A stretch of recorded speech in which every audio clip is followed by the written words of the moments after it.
Samantala mga kabrigada, kanina nakasama natin si Conteri Ridon. Ngayon naman, makakasama ho natin yung isa pang pinangalanan ng mga nagpakilalang ex-Marines, mga kabrigada.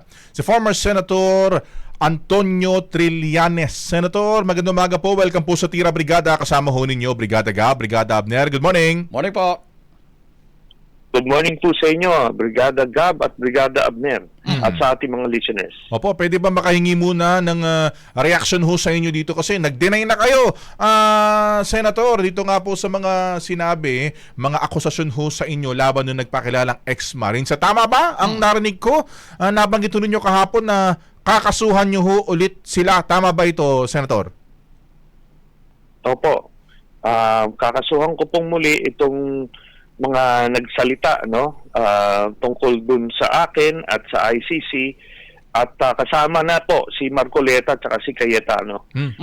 Dahil hindi naman yan legitimate na Blue Ribbon Committee hearing, so wala silang parliamentary immunity dyan.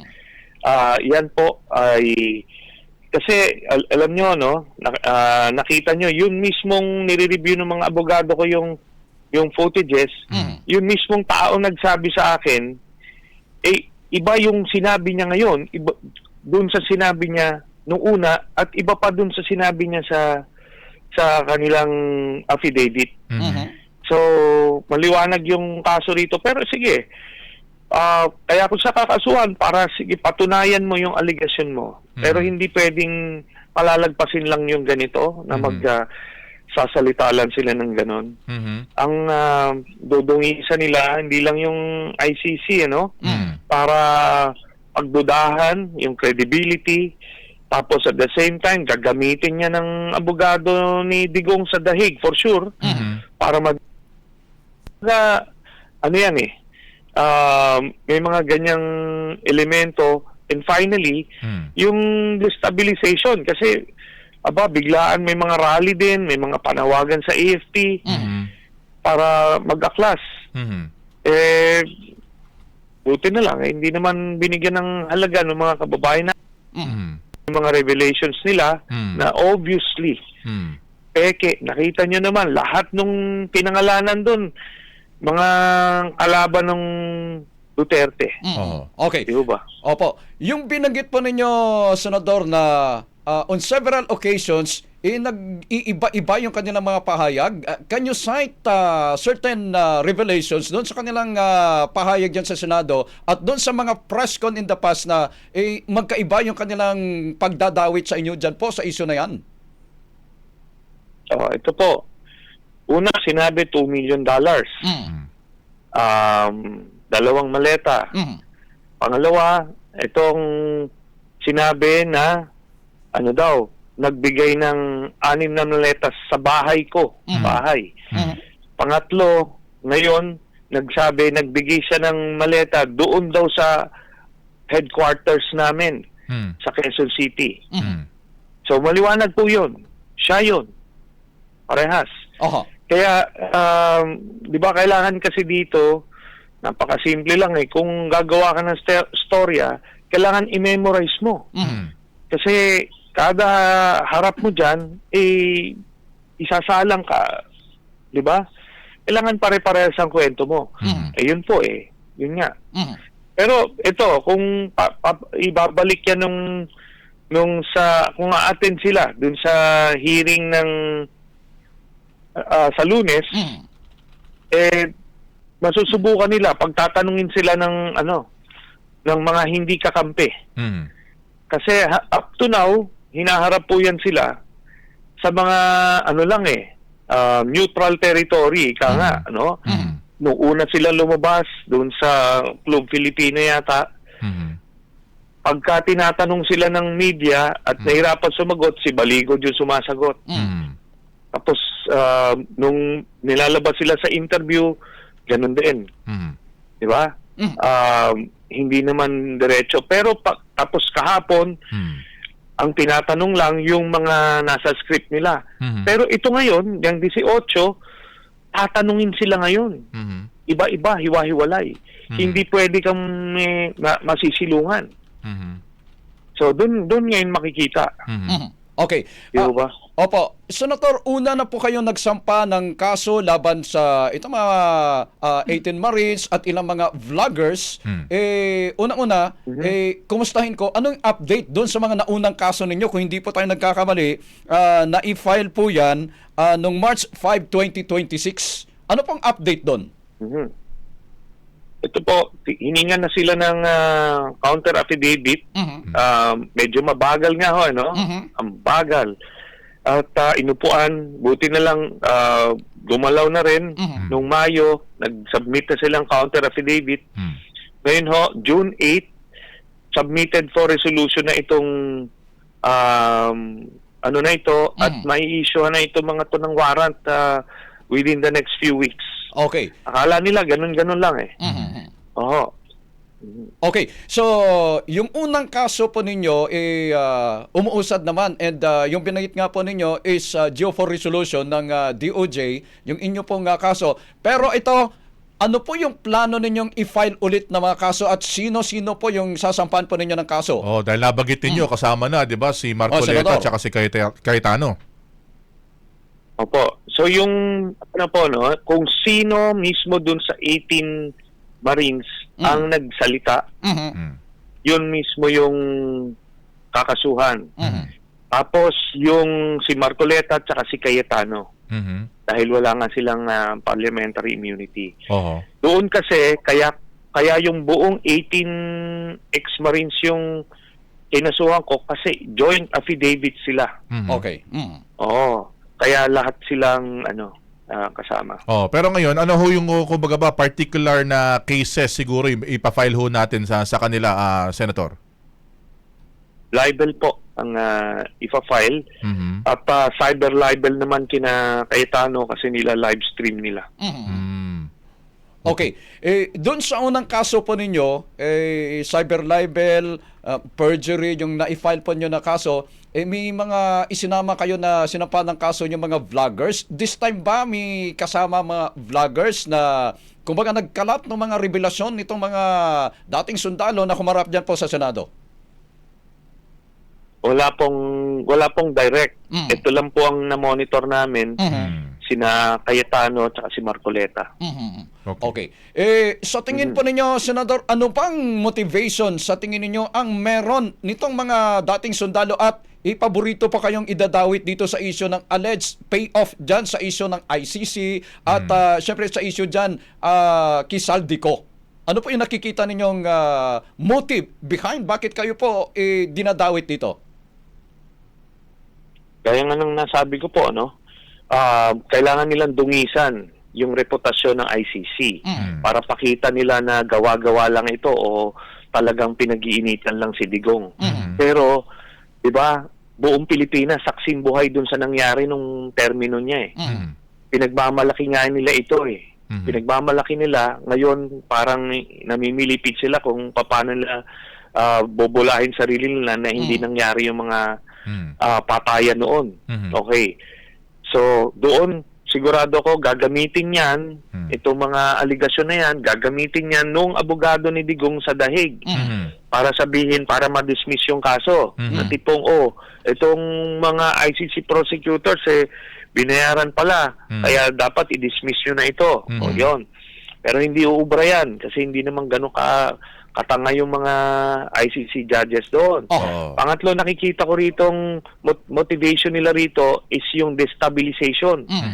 Kasi gusto nila lang itaob mesa Kasi si Cayetano, ayaw niya matanggal sa pwesto, umaapila siya sa mga Duterte supporters na ganito ang dahilan, kaya daw siya gustong tanggalin dahil dito sa mga ito. O nangyari na, akala mo parang guguho yung Pilipinas hindi naman Kasi nilabas na paulit-ulit na yan. Pero sige, ngayon, isa pa, itong nalalapit na impeachment. Kailangan nila ng pakita na ito yung mas mabigat na kaso, hindi yung kay Sara. Parang ganun mga drama. Hindi naman maliwanag Ang daming mulat So, ito po, ganun kasimple. Sabi ko nga, itong mga taong ito, ako nga, kinukonsider ko kahit siguro dyan sa 80 na yan, kung meron man dyan na nagbantay siguro sa ICC, siguro kung isa, dalawa. Pero assuming na totoo nagbantay sila sa ICC at sinasabi na sinundo nila sa airport, hinatid sa hotel, ano ngayon ang masama doon? Na nandito yung ICC. Tapos na ako yung ka-meeting. Ano ba ang masama doon?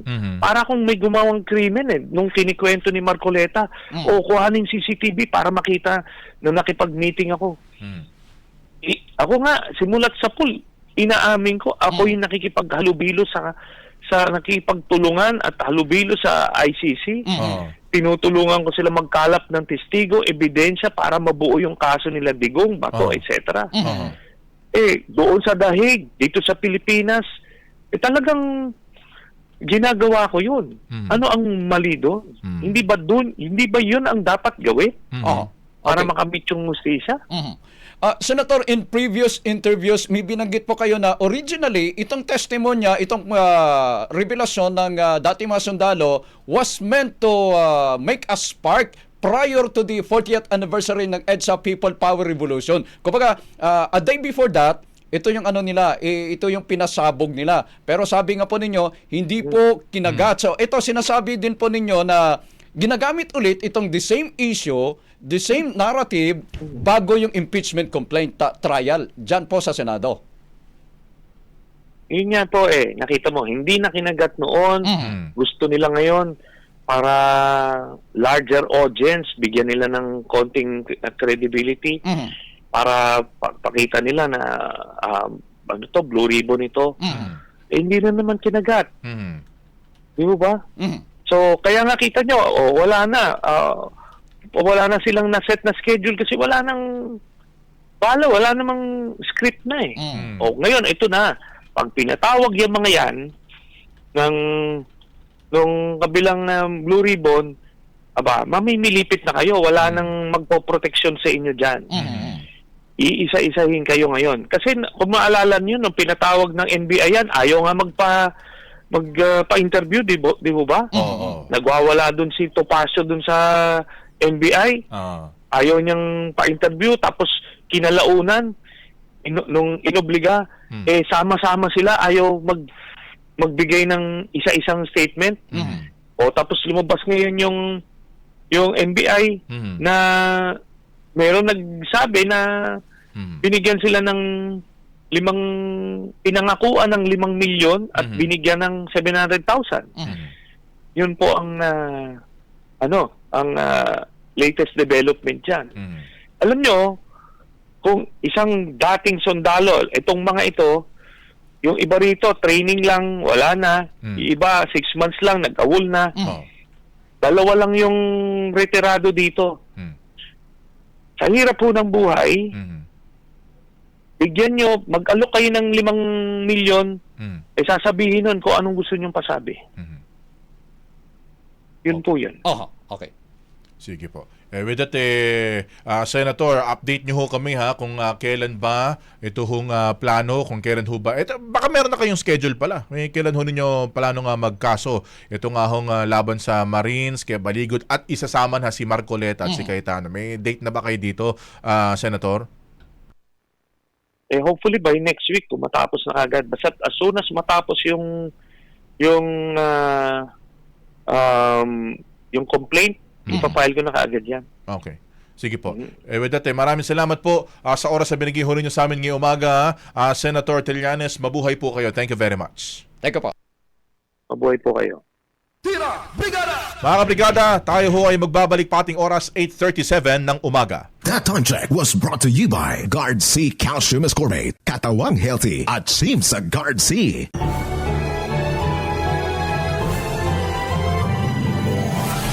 Ito ang makabagong tunay na radyo. Makabagong tunay na radyo. Angat sa musika at balita. Brigada News FM. The Music and News Authority. Brigada. In the heart of changing lives.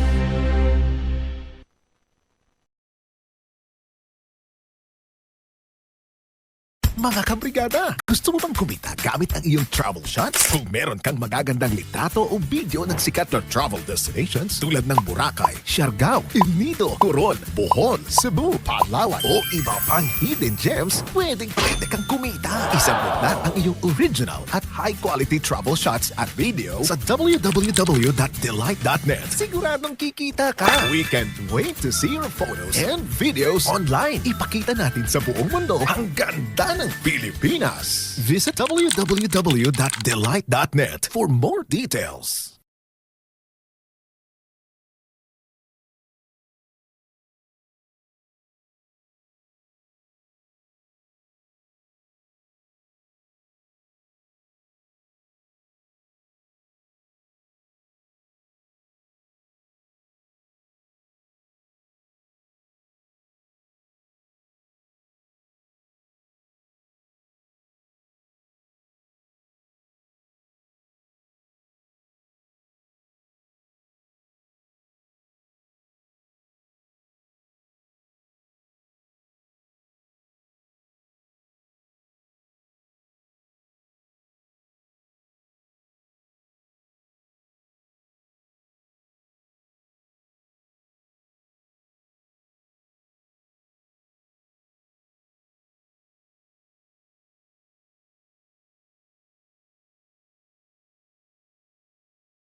Brigada in the heart of changing lives.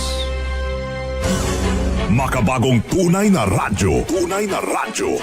Angat sa musika at balita. Musika at balita.